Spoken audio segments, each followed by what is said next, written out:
सुबह बोलू बाबा सुबह बोलू दादी, सुबह बोलू बाबा सुबह बोलू दादी, सुबह सब गोटे हाथ छका ताली बजो अखन तो अपने सब एबे के लिए है। हाँ अरे वो मसुआ के बस में तो काज चलते,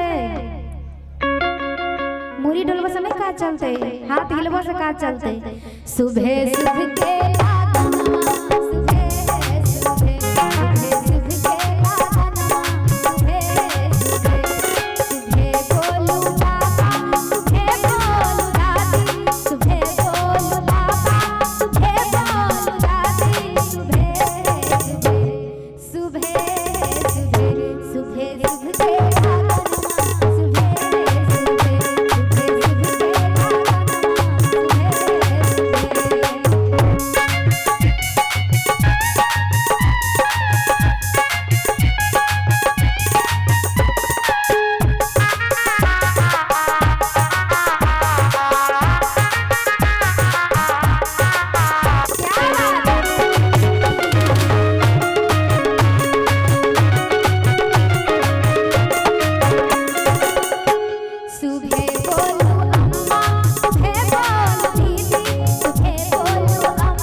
बहुत सुंदर जोरदार थप्पी होबा के चाहिए।